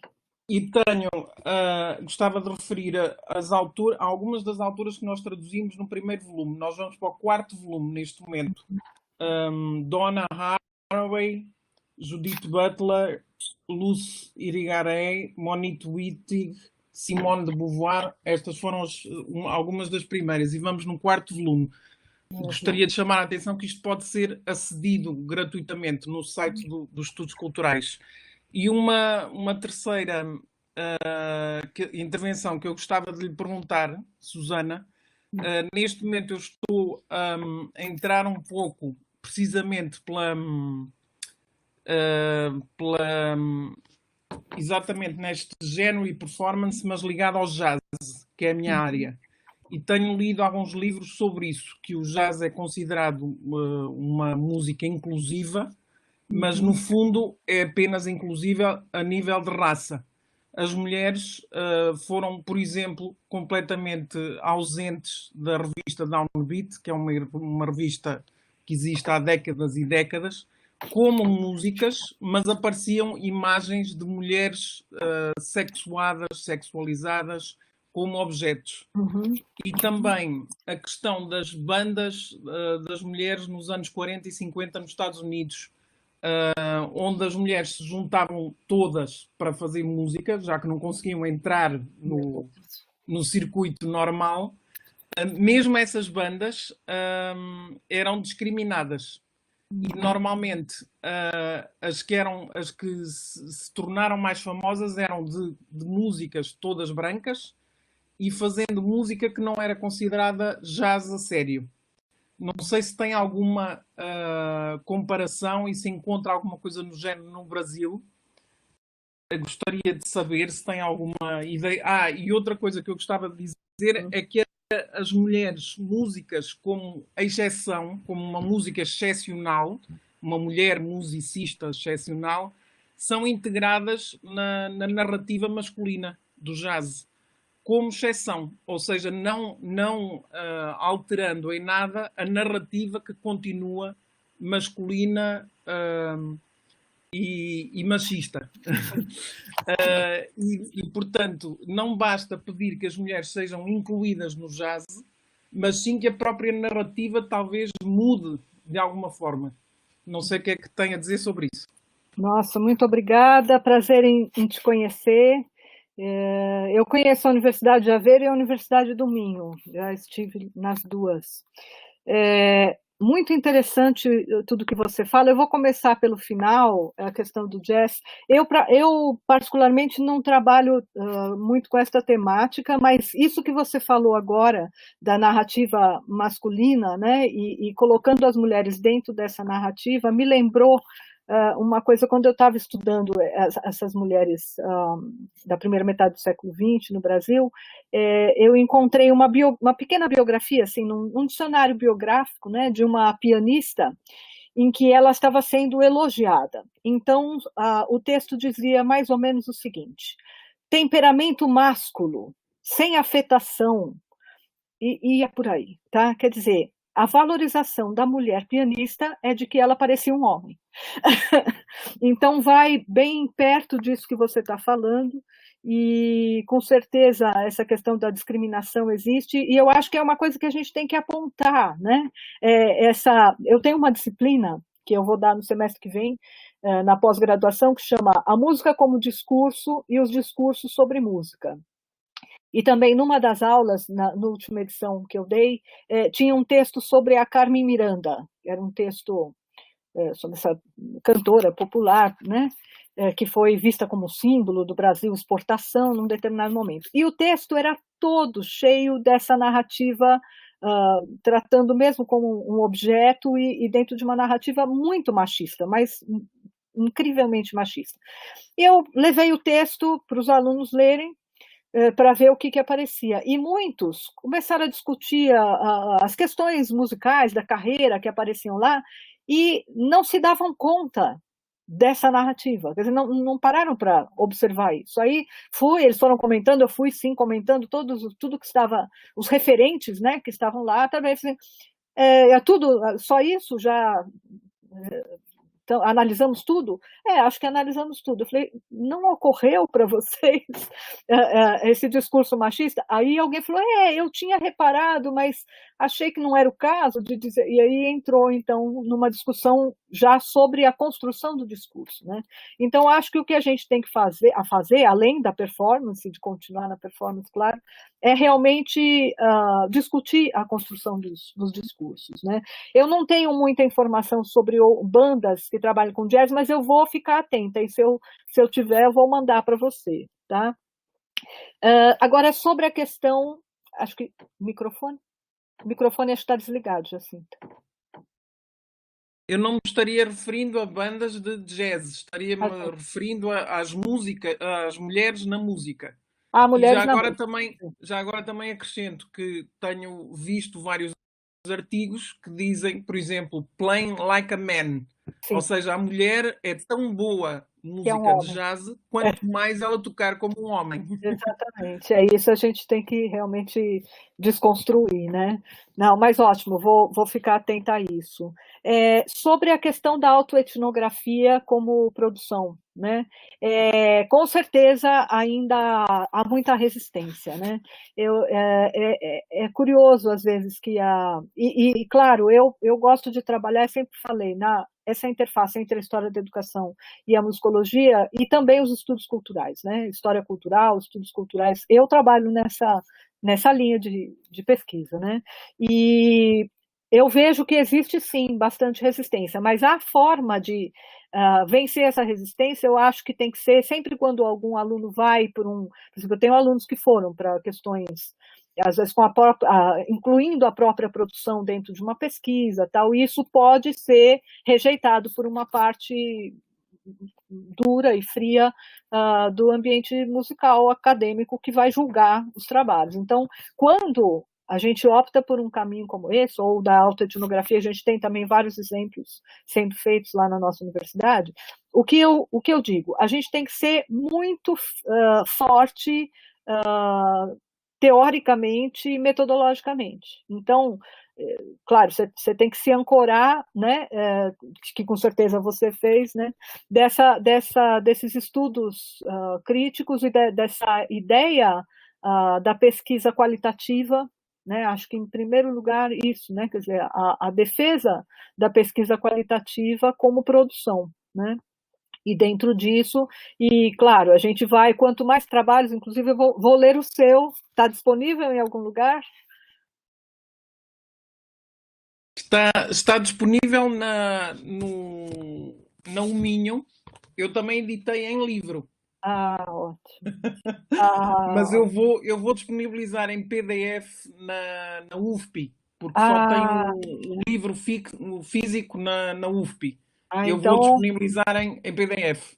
eu quero muito ler e indicar para os alunos, né? Porque a gente, de qualquer jeito, precisa dos trabalhos que nos precedem para poder propor os nossos, não? Então, o seu, né? Que é parabéns, inclusive, por ter conseguido isso. E às vezes acontece isso, esse jogo dos campos disciplinares, né? Se num campo disciplinar o caminho está sendo mais ou menos barrado ou rejeitado, ótimo. Então, vamos para o outro campo disciplinar. E com isso que a gente vai abrindo. E aí aquele que não reconheceu, tendo o reconhecimento de outra área tão válida quanto, vai ter que incorporar. Eu acho que é a medida em que a gente faz. A gente tem inúmeros trabalhos que foram defendidos na sociologia, na psicologia, nos estudos culturais, na história, na educação, e que depois são incorporados ao campo musical, né? Então, eu acho que é isso, percebo nisso que você diz, claro, é uma coisa que a gente observa, né, não só na sua situação, e fico muito contente em saber desse grupo de estudos culturais de gênero e performance, dessa produção, porque uma das coisas que a gente sente falta, acho que aqui no Brasil, é de mais bibliografia em português, né? Porque muitos, por exemplo, esse curso mesmo que eu dou, ele tem um impedimento que boa parte da bibliografia está em inglês. E eu sei que nem sempre o aluno vai ter as habilidades, né, para poder ler textos que também são densos, né? Não é que é um texto simples. Eu penso que a maioria do nosso público é brasileira. E mais de metade dos elementos deste grupo são brasileiros. Sim. São doutorandos e doutorados brasileiros. E nós estamos a traduzir não só do inglês, portanto, não só dos ícones americanos e anglo-saxónicos, como neste 4º volume estamos a tentar ir buscar de vários países. Temos da Grécia, da Letónia, temos vários países. Estamos a tentar ter essa preocupação. Ótimo. E vejo que isso é uma tendência atual, né?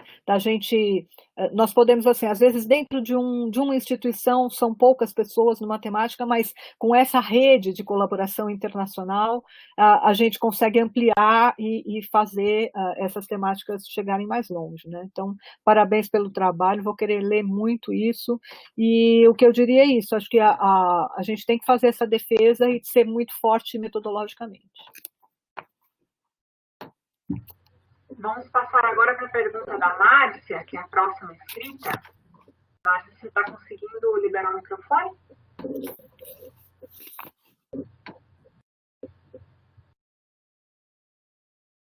Márcia? Bom dia. Bom, queria reforçar as palavras aí dos colegas que já disseram como é prazeroso a gente ter contato com a autora de uma obra que a gente acabou de ler.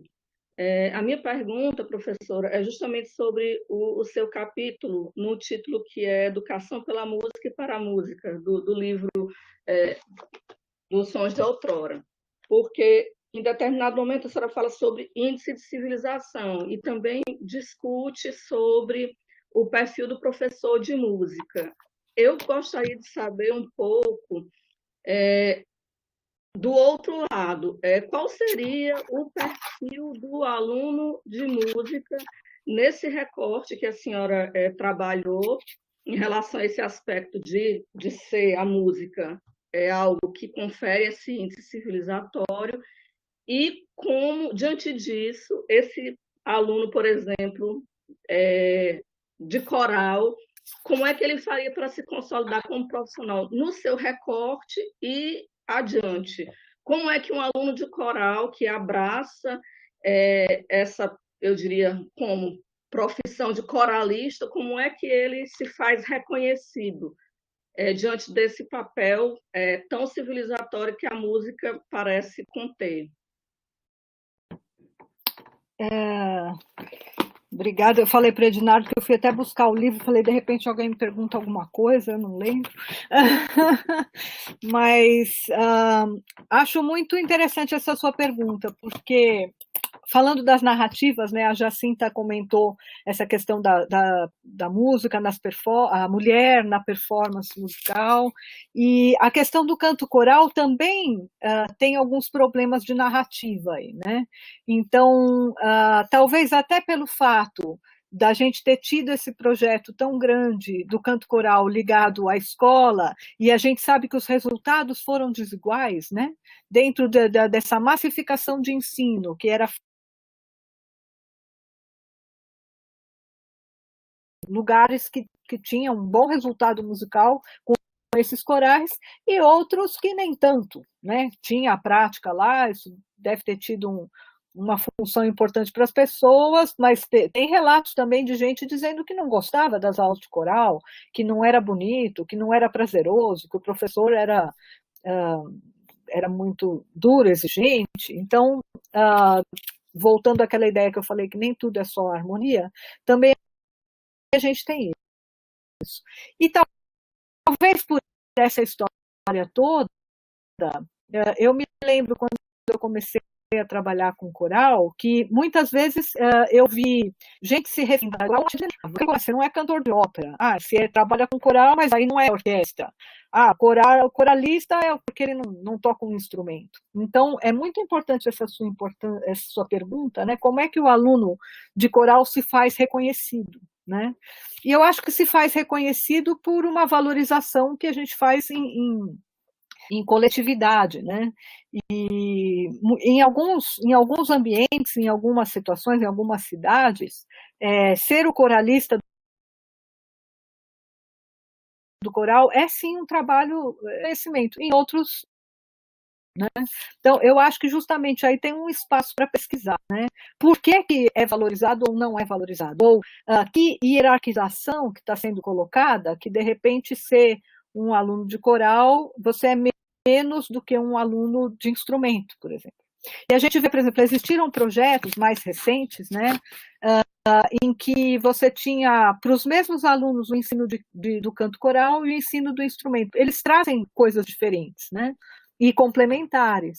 Então, eu vejo que tem uma construção social em cima disso, né?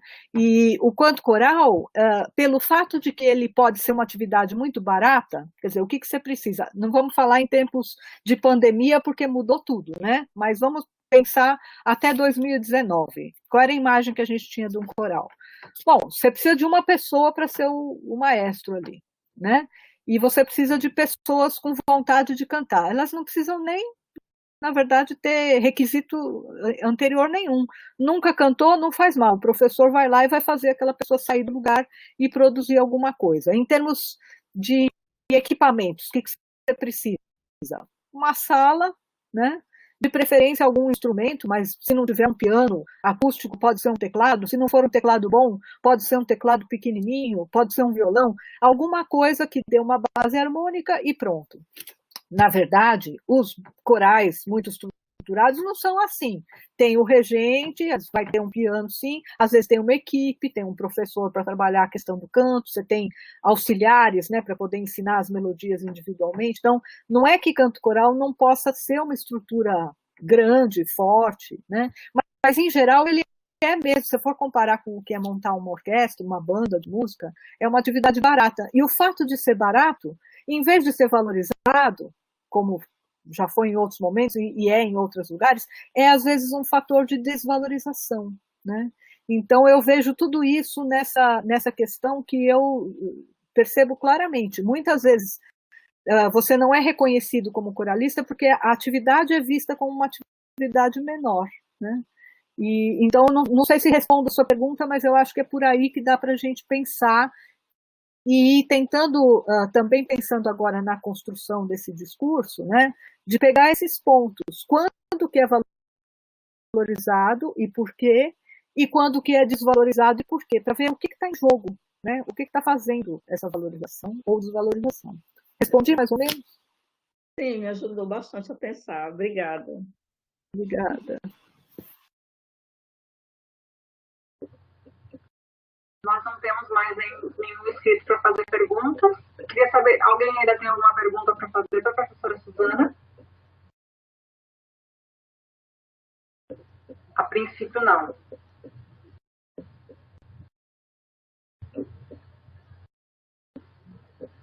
Então,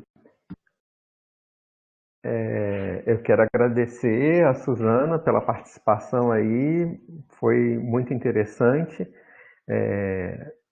porque tem consonância com, né, nossos trabalhos, as pesquisas, e até também para conhecer também melhor a pesquisa dos nossos professores, né?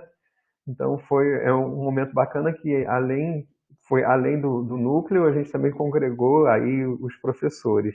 Eu destaquei a presença da Alba, da Jacinta, e eu não tinha falado do Cássio, que também está presente, nosso professor de cordas, e eu não tinha destacado a presença do professor Gabriel, também, que também é professor do nosso curso, e atualmente na nossa coordenação a gente tem uma divisão, né? Na coordenação do curso tem o coordenador geral e tem os dois coordenadores. O Gabriel é nosso coordenador de TCC. Pode falar, Jacinta. Pode falar. Você não falou em duas professoras, que é a Camila e a Gislene.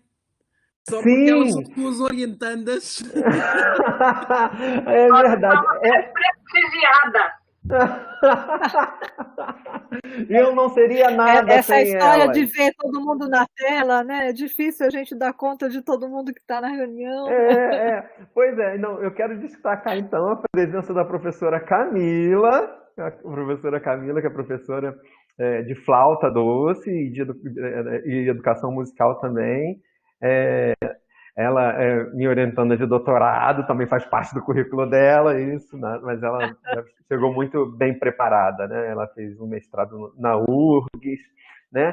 E temos também a Gislene, que também é nossa orientanda, cantora. Ontem também fez uma apresentação online, né? Assim, tem cantado como solista na orquestra aqui da cidade. Então queremos destacar também a Camila, que elas fazem parte do núcleo, né? Então a gente está junto, praticamente se fala todo dia, né? Todo dia pelo WhatsApp, pelo Facebook, pelo telefone. E aí eu peço 1000 perdões por não destacar as duas aí. Agora eu acho, gente, que a gente podia fazer o seguinte, para encerrar. Todo mundo podia abrir sua câmera, a gente fazer uma foto com todo mundo, né? Acho que todo mundo e a gente fazer uma foto da reunião para depois a gente postar lá no Instagram do núcleo. E depois eu vou... Depois você me manda, hein?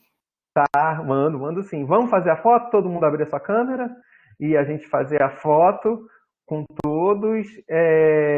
E também, acho que não vai aparecer todo mundo, que eu acho que o máximo que aparece são 12. Mas vamos abrir lá, vamos ver quantos 10 a gente faz. E depois, então a gente já tem aí o Abimael, que ninguém tinha visto. Ele ficou nos assessorando aí, também está passando a parte tecnológica e tem me ajudado muito. E ficou também como nosso monitor. Tem a professora Alba, a professora Camila, eu, Ellen. Eu estou falando na ordem aqui que está aparecendo na minha tela. A Jacinta, temos a Joy também, que também está nos ajudando muito aí no monitorando. Tem a Érica também, a Érica Paixão, que é nossa orientanda de mestrado. O Lucas, aluno do curso de música, também que tem muito interesse. A Marcinha, que é orientanda de doutorado. Tem uma pessoa que estava do lado da Suzana aqui, que sumiu. Ele apareceu e sumiu. O Cássio também já está aparecendo aí, o professor Cássio. Nossa, estou muito feliz com esse encontro. Eu acho que a gente vamos fazer pelo menos uma vez por mês, assim, aberto. E a gente... Agora, não sei se a gente vai conseguir gente melhor que a Suzana para falar, né? Que a Suzana é top, né, gente?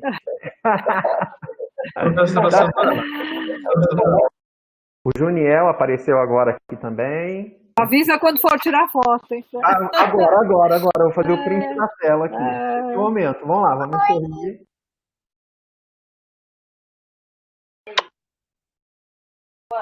Então, print da tela feito.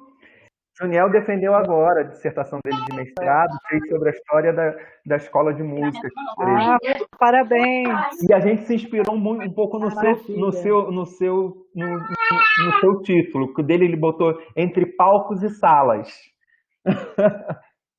Ótimo, Nossa, eu pensei tanto nesse título. E a gente quer colocar um resumo de tudo, né, no título. título, é um horror, os títulos enormes, depois tem que ficar decorando. Mas é bem isso, né? Que no meu eu percebi que era bem isso, é entre o palco e a página mesmo. Então, Camila olha, Ramos. Camila. Seja bem-vinda, Camila. Camila é aqui do nosso grupo. Seja bem-vinda. A Joeline está botando a foto o Marco da saiu que ele tinha uma reunião. Tá, vamos lá. Então vamos fazer outra foto? Pronto. Daqui a pouco eu posto lá no Instagram do Nemos as fotos. E mais uma vez agradeço a Suzana. Maravilha. Quem não... Foi um prazer incrível participar disso. E quem quiser o certificado, é só mandar por e-mail, né? Ou então pode mandar recado também pelo Instagram ou pelo Facebook, que a gente faz a declaração aí para enviar. Acho que a maior parte já foi enviada. E agora a Sabrina Leal também apareceu aqui. Né? Seja bem-vinda, Sabrina, prazer. Tá bom? Então, agradeço a Suzana e para fechar, eu vou fechar com a mesma música que a gente abriu. Que estejamos todos juntos aí, unidos, tá bom? Vou colocar a música para a gente fechar, Ótimo. então. Parabéns pelo trabalho de vocês. Isso, parabéns pelo trabalho. Muito obrigado, Suzana. Nós que agradecemos aí. Você foi, assim, importante e até nessa ampliação nossa aí de agregar mais pessoas nesse momento que a gente tem tido às segundas-feiras pela manhã. Um grande abraço e muito obrigado mais uma vez. Vou colocar a música para a gente ouvir, para a gente encerrar.